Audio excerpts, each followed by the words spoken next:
Okay, everyone. Hey, so good evening. Thanks for joining.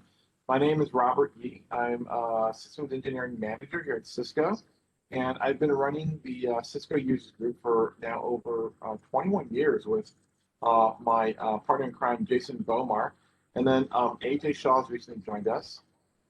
Jason's not able to join us tonight. However, AJ was kind enough to find our guest speaker. So with that, I'm actually going to hand it over to AJ. And just know that this tonight's session is going to be recorded, and we will make the recording available on the Scud website. So with that, AJ, I will hand it over to you to kick it off. Great. Thanks, Robert. Appreciate it. So I'd say there's a lot of different topics that Robert, Jason, and I were kind of going through for topics that we could run on the sessions. So ThousandEyes came top of mind for, I think, all of us. And I've been looking at what ThousandEyes has to offer, and it's very complementary to everything that Cisco does, because we've got the ability to host applications and can connect the clients to the network. And so the visibility that ThousandEyes provides, all the way from the application to the endpoint, is quite amazing. So with that, we've got Aaron today, who's a solutions architect from ThousandEyes. And Aaron, I'll let you go ahead and take it away. Yeah, appreciate it. Thank you very much. I appreciate you guys having me here. It's my first one, so go easy on me, but definitely appreciate you guys taking the time out of your busy schedules and after work to work with us. So I definitely appreciate that, guys. With that being said, I'm not going to waste anybody's time. Let me jump into the just a quick couple slides. Not going to make it crazy. I'm not a big guy on a lot of PowerPoint, but there are some things that we want to go ahead and just talking points pretty much. I'll use it pretty much as a prop and not as my what I repeating everything. So my name is Aaron Mankin. I'm a solutions architect for ThousandEyes Cisco. My background was in network engineering, network administration. Before I went to the dark side, we call telecom. And so I was there in the telecom industry for several years, and then got out of that and joined Cisco ThousandEyes. And so today, what I'd like to talk about is around the four things that really are that we find pretty important around where the value is behind ThousandEyes, and that's going to be the customer's digital experience, how they perceive a website as they visit it, those types of things. An employee's digital experience, modern WAN architecture and monitoring that, as well as how this all fits together in Cisco. We have new messaging coming out around connecting, securing, and automating, the new architecture that we see. So that's the idea behind some of the things that we're going to talk about today, and I'll let you know where we fit into that. So before I go into what we're providing, a little history review is always helpful to put it into context and hopefully make this valuable for you guys. You guys recall the days where we had data centers and branch offices, and back in the day, right? We had all of our web servers, Exchange servers, databases, all our switches, routers, firewalls, everything was in the data center. It was very easy to manage. We had MPLS with SLAs to our branch offices, and some people may be running in hybrid environments still, but there was SLAs around it. That's very different from what today's WAN looks like, as you guys already know. And when we did monitoring internally, we were looking at SNMP, PDCAP, flow to actually capture information on our data centers and how they were performing and how applications were performing within those data centers. It was very easy to troubleshoot because we controlled everything. So when we look at the challenge that arose from that, and the biggest problem with this type of approach is the costs that are associated with data centers and everything else that goes with it. And so the idea of the cloud came around, right? And what that meant for us was a change in what our environment looks like when we go to actually serve up these applications to our customers, to our users, and even to branch offices, et cetera. So after this move to the cloud, we had we lost our control. We didn't have any control of ISPs, CDNs, DNS providers even, those things were always a challenge or have become more of a challenge for us in having that visibility. But also employees working from home, and they're more dependent on broadband providers and their home networks, and the SaaS providers that they're consuming their services for. The internet is our WAN now, and that's a big change for us from a monitoring perspective, because everything's out in the cloud. Our databases are now in AWS, Azure, Salesforce for other things. APIs are being utilized quite heavily now. So our landscape has changed. So when we look at, we built this on possibly the worst network too, 14,000 routing errors a year, just from the internet's perspective. 17 million DDoS attacks in 2020. What a bad year for it too, right? And not only that, we still have these outages that are still plaguing our industry because providers have outages too. They are just like us, but they still have these problems, and we have to be aware of that. The biggest challenge is that we're accountable for it still. Even though we are not on the hook for the internet, we are on the hook for at least having an answer when that C-level comes to us and says, hey, I need to know what's going on. What's happening? How come this application isn't working? And before, when we had to deliver that application, it was a straight line. It was going from branch location to our data center, and then maybe out to the internet if you're serving up web servers. This has changed. This has changed dramatically in our environment. We see that we have this more complex visibility challenge out there. It's no longer a straight line to our branch offices. We're having to deal with ISP outages, et cetera. Again, back all the way down into Salesforce data center. And when's the last time you were able to find out what was happening within, a SaaS provider's network? That's very, very, it's in the dark. You don't see very much of that. So what ThousandEyes did is we brought up 3 vantage points that we use very regularly to monitor those applications as they are out in the cloud. And those 3 endpoints that we're monitoring, those 3 vantage points that we're utilizing, is like a cloud agent, or really a vantage point that is checking these services on a continual basis, creating baselines of your applications and how they're performing against if it was a user out in the wild, at least approximation of that. Enterprise vantage points, which can be from and the cloud agents is an outside looking in view, right? The enterprise agent itself is able to do a little bit more. We can have that inside looking out, inside looking to other branches, so that enterprise vantage point is still relevant and important in our environment, as we already know, because we still have to answer for SD-WAN solutions and customer or end user performance within our offices, et cetera. And then we have our endpoint vantage points. And these endpoint vantage points are very critical in being able to monitor what's happening with an end user at their home, in a hotel even, or anywhere else that they may be out on the internet. So the use cases for this look something like this. And this is a generic view. And some of you may look at this and say, okay, this is really interesting. What is exactly this customer digital experience? Well, I mean, to summarize it and kind of go back a little bit, it's the visibility into the app and the service experience that they're having in a hybrid cloud connectivity, any third-party API performance, BGP and DNS integrity, those types of things. The employee's digital experience is a little bit different, right? We have the visibility into the branches, the remote employee experience with SaaS and multi-cloud environments, internal data center apps that they still need to reach out to and get to. And then from a modern WAN perspective, we have the visibility into the SD-WAN, the overlay, and the underlay. We have the connectivity to cloud security providers and performance that we still need to address. And so, having said this and gone into this, I don't want to go into too many slides, but I do want to jump into the just what this might look like in your environment or in a customer's environment. So let me set up these use cases, then we can talk through them real quick. So we have Activision. Activision has probably the most finicky user base out there. They're gamers.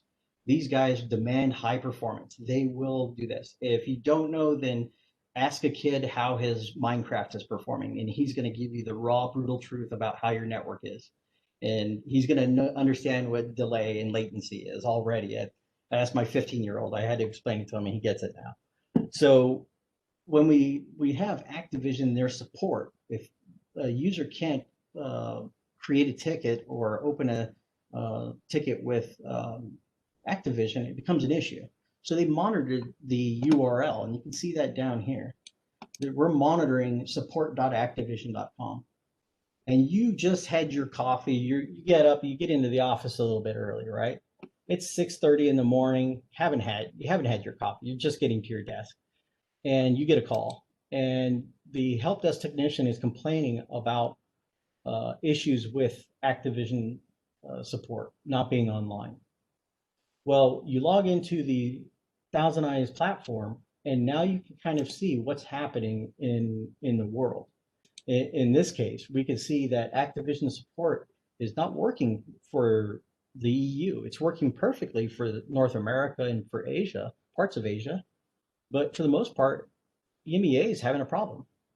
So how could we get to the bottom of this? And we can see, a historical view of what happened during this timeline, what normal looks like, that baseline, what we talk about. It's very critical that we have an idea of where we were to where we're going and what's happening right now in that environment. So when we look at this, we can see that, yep, 6:30 rolled around and we have an outage of some kind happening. Still don't have a lot of visibility, but we know something's wrong. As the help desk calls you for an escalation or whatever the case may be, you can quickly jump into, well, I know the application's not quite functioning here in EMEA. Let's get down to the network layer. So I jumped from the layer 7 view down into the network layer just by dropping into path visualization. Now this is going to give you an approximation and it's going to give you very detailed information on the routes that traffic is taking for these different agents that I showed you just a second ago on that map. These agents right here. So we can call these agents out. We'll select Barcelona as a matter of fact, because we want to look specifically at Barcelona. Maybe that's where they started calling from, or maybe they tweeted it or something. So let's look at Barcelona's performance, see what's happening there. Well, we see a lot of red, and red is bad, right? Green is good. Let's agree to that. And when we click on just Barcelona view, we can now see what's kind of happening here. In fact, everything that's red, we follow this trace path here, we can go through and see what's happening. And back to this network right here. This is the node that's giving us issues. So very quickly, within 5 minutes, and this was over a couple hour period. It started at 6:30, completed at 7:30, so an hour at least. And if you don't have an answer to, hey, why is service not up in EMEA, you can tell them, hey, look, this is what's going on. This appears to be a problem in Salesforce's network. So pretty powerful tool from that perspective. Any questions about this or questions how I got to this point and does it make sense? Charlie?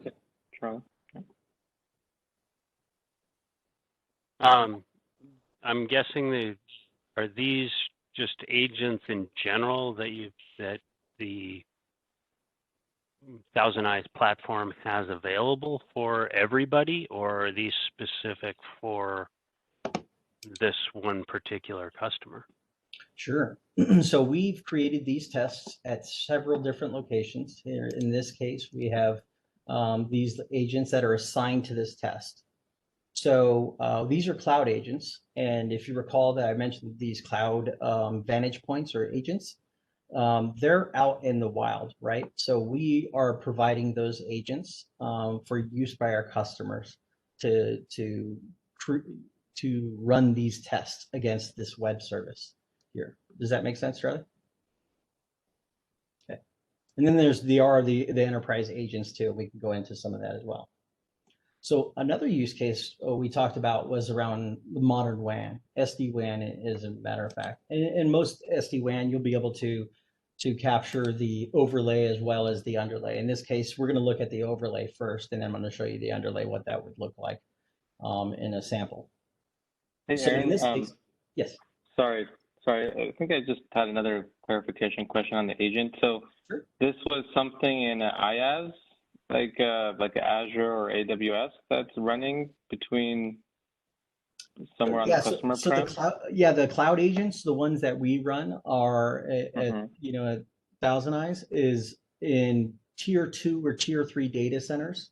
Not really the tier 1s. It's not as valid, not as good information to get it from a tier 1 data center because they're, they have quite a bit of connectivity. But with a tier 2, tier 3, it's more of an approximation of what a user might see in that, out on the internet. If I was browsing, it'll give you a good idea of the experience your users might encounter. Okay, so this is like that's like a synthetic test that is run from a particular location where you may have your own branch offices, for example, and it's running things like jitter, latency, packet loss, and then it's giving you that on the dashboard. So it's not necessarily your statistics, but it's statistics that we would probably expect to see to that SaaS provider, right? Well, they are your statistics, right? Like, so it's and here's they are why. yours? Okay. Yeah. So this is going from a well. You actually bring up a really good point. What don't we own in this use case? We don't own Salesforce, right? We're not Salesforce. We're relying on that SaaS provider to deliver support.activision.com. And so in this case, we're testing against that. We don't even own the asset, but now I can actually see very far into Salesforce's network. I can see where that outage is happening. The other two global load balancers on this with different addresses, they are fine, but in North America and in Asia, but within the Salesforce in Europe, we have a problem in London specifically. So we can see fairly deep into the Salesforce network here. And sometimes it's easier to clean this up and just look at just the one. So we can look at this and say, okay, where is this problem coming from for this specific view, right? And you can hover over each one of these different nodes. The teal nodes, the lighter colors, these ones are owned by the endpoint, in this case, Salesforce. So the next light blue one that I go to is owned by the provider. So this is somebody else, right? And this is within the cloud vantage point that you were talking about. That makes sense? Got it. Yeah. Okay. Yeah. And you get a ton of information out of these too. So it's really good about giving you even going into, let's say, BGP route visualization, because there was a BGP event that actually correlated with this. So when we look at this outage that might have happened, you might think, well, I didn't know that there was a BGP routing change, but you can certainly go through and look at any path changes. I can look at it from a standpoint of, show me the view of the details of the ASs that were added or withdrawn at any point. So you get that very much deeper level of, okay, what happened? In this case, I don't have the RCA for what happened, the root cause of what happened at Salesforce, but we can guess that somebody misconfigured one of those load balancers and it had a BGP portion of it there and it was advertising it, or somebody made a mistake on a router and they stopped advertising the subnet that was associated with it. Either way, you can go back to your boss and say, hey, look, I know exactly what happened. At this time, it looks like Salesforce had an outage. And you can put that onto your website, or, hey, we are experiencing an outage, a short outage with our provider Salesforce. Now you can at least have your customers get answered all within a few minute period. I mean, it probably took me a lot longer to do this if you would have just jumped in and taken a look at the dashboard itself. So from an SD-WAN perspective, from an overlay, you can probably see this on most SD-WAN providers, right? The overlay is fairly easy. When we look at the route view, and we can get into the HTTP server view and get a little bit deeper into it, and even look at different things. But when we want to look at the path visualization from an overlay outage perspective, That's pretty powerful too. We know that there's a problem between these two locations. We can see that there's an issue. And because it's overlay, we don't really have an idea what's happening on the underlay.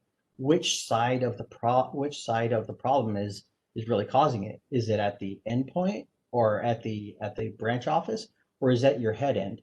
And so what we are able to break out is on the underlay, be able to show you that same view and show you all the path that you're, going through level 3 quest, going all the way into, to your back to your network, right? And this Comcast network here. So we can then see, oh, the problem is on the far end on the Comcast circuit that you're directly connected to. Outage, maybe it's having problems with packet drops or whatever the case may be. Could be 100 different things. The idea here is you're at least able to quickly jump in and figure out from an underlay perspective how that would work for you guys. Any questions on that? And does that make very clear sense on SD-WAN overlay and underlay? So Aaron, and just to be clear, like when you were one level up, and that showed that segment in red, that was the overlay. Click on that, and it automatically brought up all the different hops that overlay process. That's correct. That's correct. Yep. So here's our 2 points of the overlay, and that's where SD-WAN is. So you can see what's happening. You can actually go back in time a little bit and see what happened. So we go take a look, and nothing was happening there. It looked like something happened in London, and everything was okay on this link. But when we go over to it, you can now see that, yep, something's wrong with the overlay. You just can't pinpoint it. And that's probably one of the harder things to identify in an SD-WAN type of environment, because the overlay is going to be up, right? It's going to take another path out, but the underlay is the harder part to troubleshoot. And sometimes you want to be able to look at it and say, okay, where is this problem happening? And then how do I share that with a provider? And how do I share that with a provider and make sure that they are able to take action on it? So everything that I've shown you, we have the ability to share these links. You could take it to a SaaS provider, share them a link. They don't have to log in. They're able to just pull that up and look at exactly what you're looking at from an engineering perspective and be able to drill down into every single part. You can walk them through it. So now they understand what is happening in your environment and why it's important to you to get it solved, right? So that mean time to innocence and mean time to repair, it's like, hey, it's not me, it's the other guy, but I could prove it. And here's how we prove it.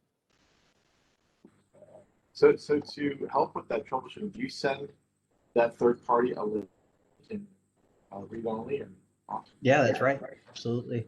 Yeah, they're able to, you can, as administrator in the ThousandEyes platform, I can share that link and send that out to other people. I have other customers that use it also as change management. Maybe they want to implement a new SD-WAN architecture, run a test, a synthetic test against their website before and after. So that way they're able to go back to their change management and their CRB review and say, hey, look, here's the before view. And then as I go through and make it and commit that change to the new SD-WAN appliance, I can then show that the applications are functioning as expected. It might be 5 applications, it might be 500 applications. Either way, it doesn't matter. You're at least able to go back through and identify your critical applications and run tests against them in baseline. For modern WAN, it's a great use case in being able to say, well, how do I vet each one of these different SD-WANs?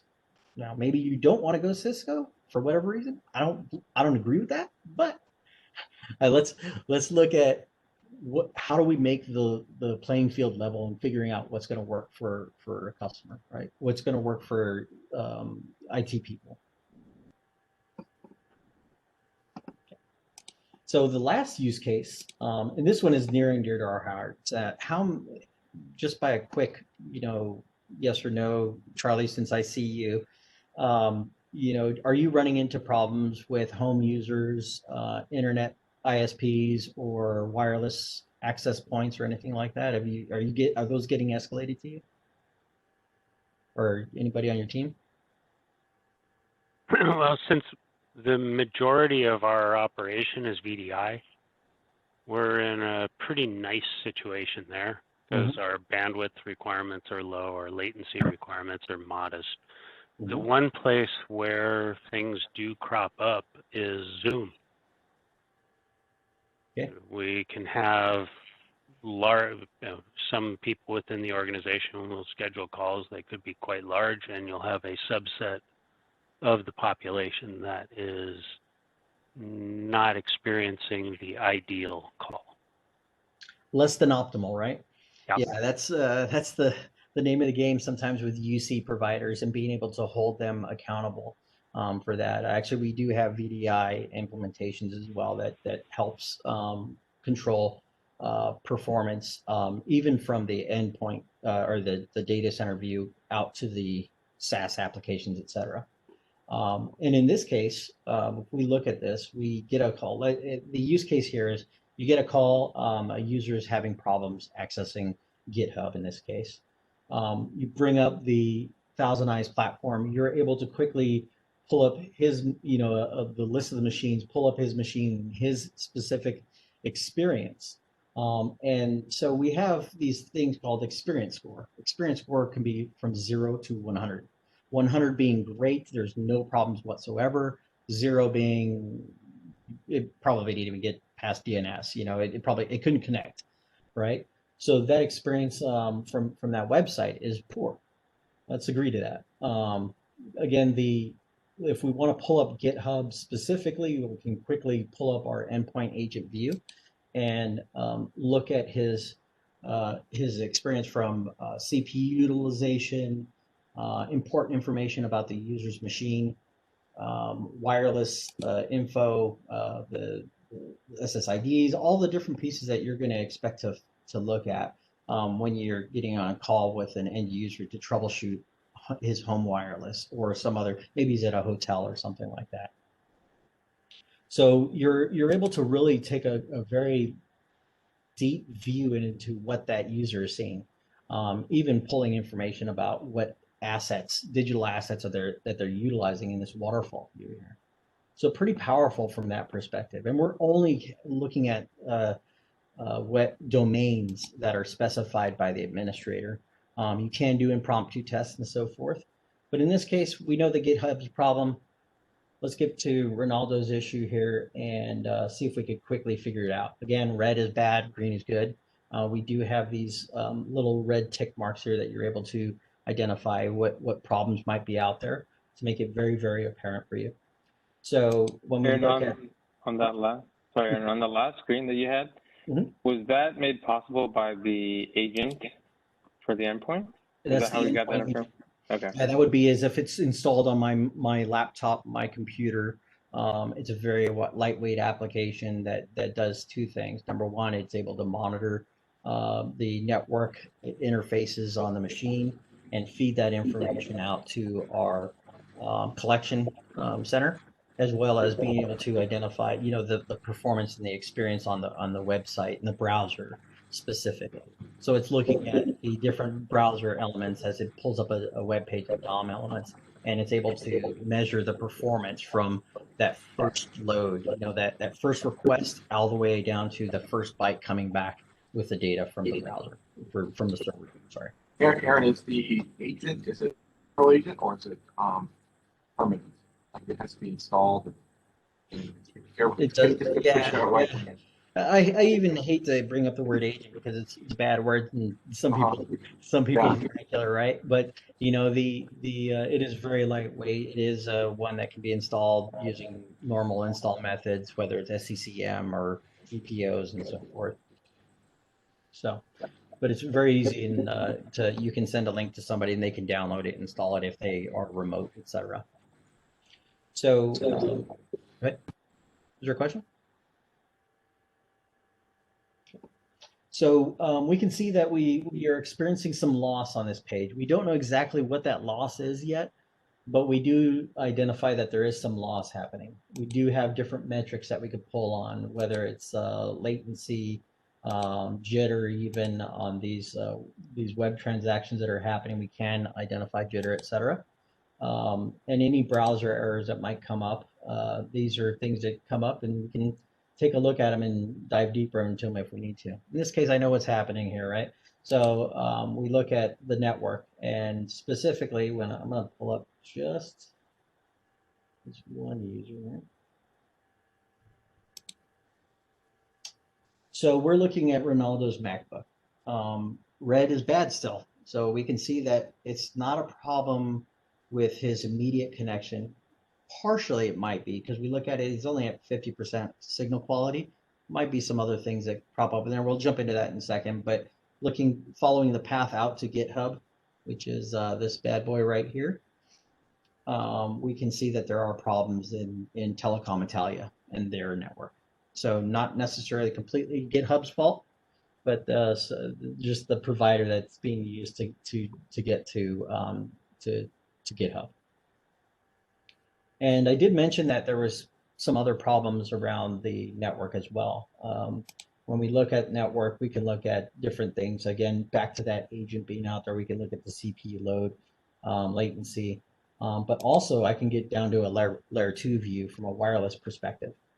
So I can take a look and see what's happening in plain view for all of my users as well. I can look and see, oh, here's a retransmission rate of 9. I can be a little bit more proactive and reach out to Mike after I'm done looking at Ronaldo's laptop, right?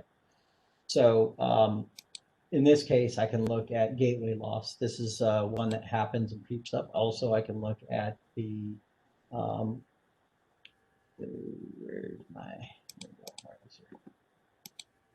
the retransmission rate. So when we look at the retransmission rate for these are going to pop up again. These are having problems, and then that gateway loss was happening, and that's really what was causing part of his problem, being too far away from that signal for it to properly load. Plus all the problems that were happening on Telecom Italia. Does that make sense? I saw a question come in from somebody. We had a question in the chat, but maybe you can elaborate on the agent a little bit more. Is that required? And then what type of endpoints does that get installed on? Is it mobile devices or just like PCs and laptops? Yeah, it'll be PCs, laptops, Mac, or Windows are the two primaries with support for browsers like Chrome, Edge, and Internet Explorer, if anybody's still using that. Thank you. And the install is fairly straightforward. It's very, very easy. It's only required if you want the endpoint data or if you want to be able to monitor that machine specifically. So I'm going to stop sharing my screen. And was there any other questions out there, AJ? But that's it so far, unless anyone wants to ask them verbally, but that's all that I saw in chat.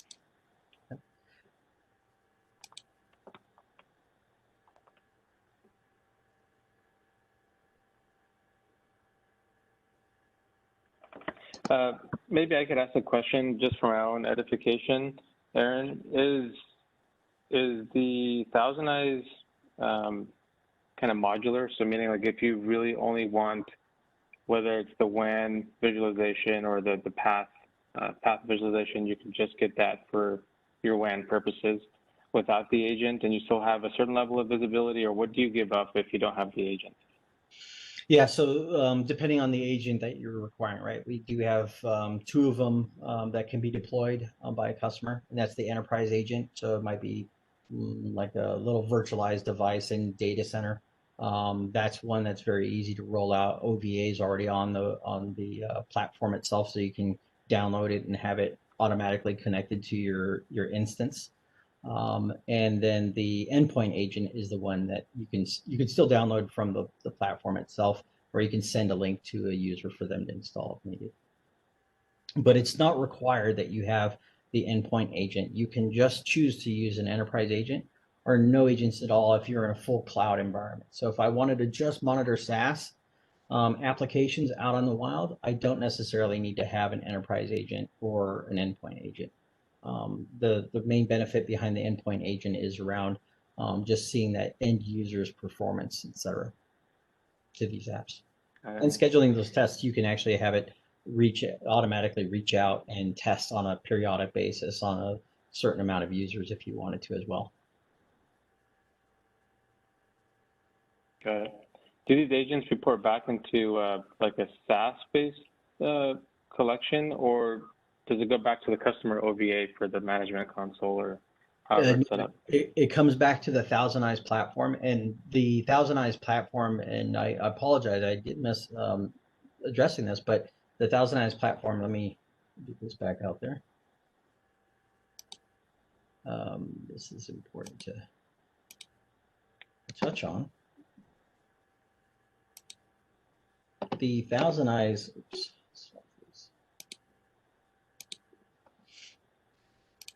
platform is going to gather the data from all of these different agents and feed it into our platform. So it's going to use some algorithms to correlate and visually represent the data that it's showing. So it's going to go through whether it's application problems or internet routing issues, etc. This platform will notify you. We can do webhooks into other applications, APIs, and then certainly the really interesting thing is being able to put this all together and to put everything back together. Where does Cisco fit? Where does ThousandEyes fit into the Cisco model? When we look at the applications, the visibility can feed into the automation pieces that you guys are saying. We're rolling out new agents even into Catalyst 9300 series coming out very soon.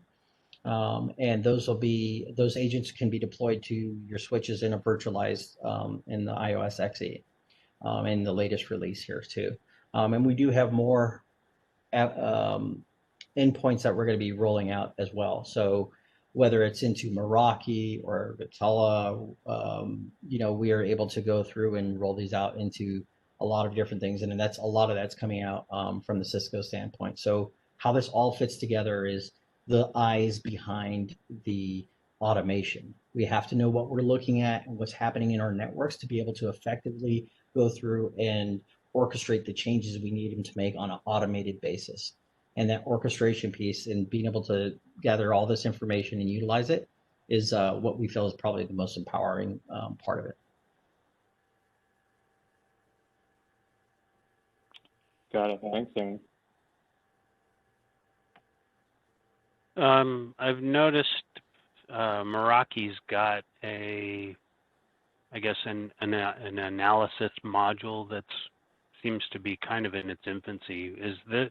Would this be something that might be offered through the Meraki cloud platform?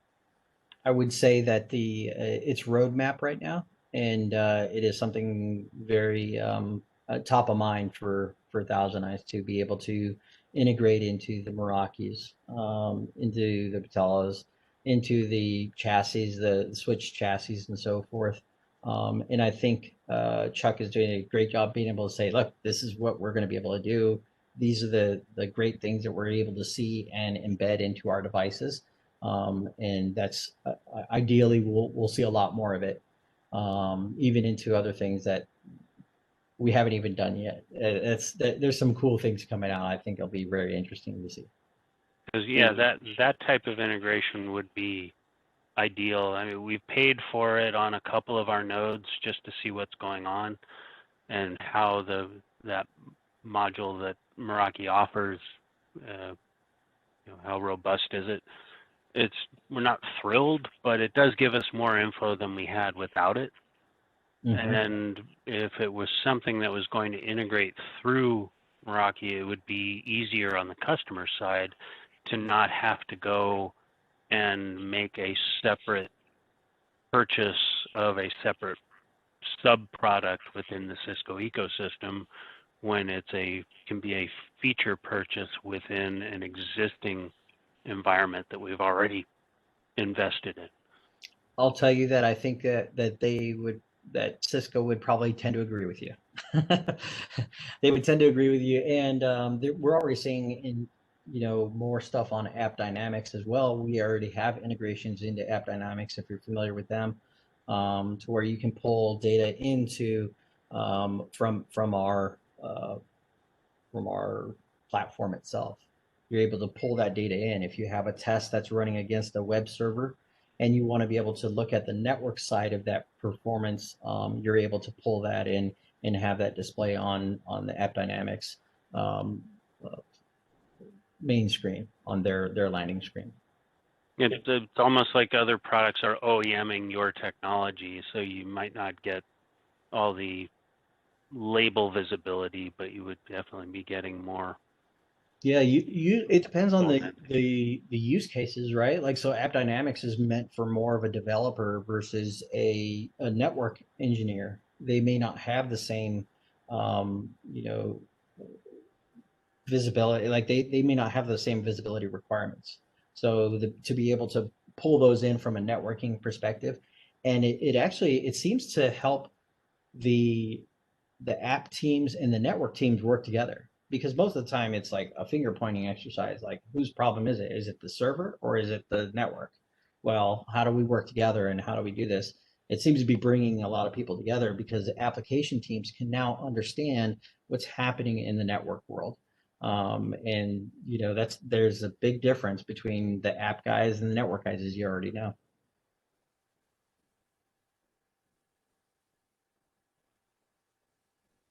Questions? Like it. Aaron, another question from my side is, so I'm assuming there's going to be some collectors that, you know, you would need to deploy for this to be possible. So what does that look like on the customer setup side? Yeah, so very small, light footprint. You know, only maybe it was only a couple of gig of memory. Very small, lightweight. Like I could fit in I have a Raspberry Pi here, and this is what I run testing on at my home. So I'm able to pull in information from my Raspberry Pi and conduct tests on a regular basis. So if I can get alarmed, it's like, hey, look, you know, something happened. If you go to ThousandEyes.com or Google or whatever the case may be, I have these tests running on continually. It's light enough to fit on a Raspberry Pi and work and function very well on a Raspberry Pi as well. Pretty cool. Some people will deploy it into branch offices on an Intel NUC or some other devices if they don't have like a virtualized environment that they want to load and drop into OVA. You can drop it onto AWS or Azure if you want to monitor from your cloud going out to the rest of your locations. So you can measure, you know, maybe you have a IPsec tunnel from your SaaS environment and from AWS or Azure, and you want to load an agent in there, you can actually have that inside looking back to your offices or to your users or whatever the case is.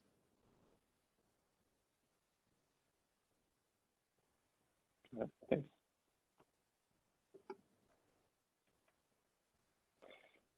Well, that's all the questions that I had. We've got, I'd say, maybe 12 minutes left. Are there any other questions or anything else that you wanted to cover, Aaron? No, I hit all the things I think I got. Definitely, if there's anybody that has more questions, I'd love to, you know, love to answer your questions, and hopefully it's something that's going to be interesting to you guys. Definitely. And for people who want to take it for a test drive, how is that accomplished? Reach out to your friendly neighborhood Cisco rep, and they will put you in touch with us, and we'll be working with you guys to set up something. We want to make sure that it's going to be something that's going to be productive and usable by you guys. You know, the idea here is we want to make sure that it's something that's going to help your business, right? We want to make sure that your business is running perfectly, but we also want to make sure that it's you know, we're not breaking the budget or going outside of that area. The whole point is to be able to provide information and usable, actionable intelligence in your network for anybody without going out of budget or anything like that. You can also get onto, if you want it for a personal, you could get on and request a trial. There's a way to do that for an individual basis. There's, if you're looking for your company, again, reach out to our friends, AJ and team, and we can get something set up for you guys. Hey, Aaron, quick question. I remember there's some talk of porting ThousandEyes over to our demo cloud, T-Cloud. I just started trying to do a search. Do you have an update on that by chance? Yeah, it's coming out pretty soon. I was talking to one of the guys. He said in the next few weeks for Cisco SAs. Okay, so I see there's some demos up, but probably no a lab, so to speak, right? So that's coming. Yeah, that's coming. That's right. Okay, and that would be available to anyone with Cisco login or login. So customer like Charlie wanted to take it for a test drive virtually online, or anyone on the call here. Oh, so if any specific customer wants to get onto it directly? Yeah, sometimes we tell our customers, hey, if you want to take this for just a virtual test drive and not have to worry about installing anything, go to T-Cloud, give it a shot. And we have like training classes also that they're like actual labs. So I do see something here. There's like a demo, but I don't know if that's available to.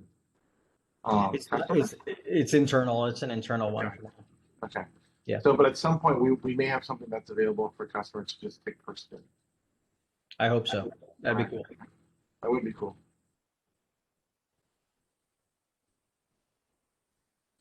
Awesome. Okay, well, if there are no other questions, then Aaron, thank you so much for jumping on and giving us a lot of education on ThousandEyes. I definitely learned quite a bit.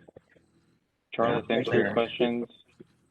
Yeah, thank you very much, guys. I appreciate the hospitality, and anytime you guys want anybody back up, let me know. I'm happy to come out and hang out with you guys. I'll take you up on that. Yeah, definitely got more info than I had visiting the booth at Cisco Live.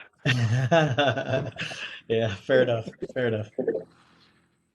So for next month, right now the plan is to give an update on Cisco Intersight. If you guys remember Intersight, I think we covered it a while back. It is the online management portal for UCS, for all of our UCS platforms. And specifically, I think we're going to highlight the Intersight version of CWAM, which is the Workload Optimization Manager. It's called Intersight Workload Optimization Managers, Intersight Workload Optimization, or IWO. And that's going to be done by one of our other teammates, Mo Ziayi. So that's coming up. So for any of you that are interested in learning about Intersight, and if you guys are a UCS customer, you should definitely be using Intersight. We'll see you next one. Yep. Aaron, AJ, thank you so much for putting us on today. Yeah, thank you very much, everybody. I appreciate your time. Have a good evening. All right. Thanks everyone for joining. Thank you for doing it. It was worthwhile. Thank you. All right. Take care. See you guys later. Thanks, guys.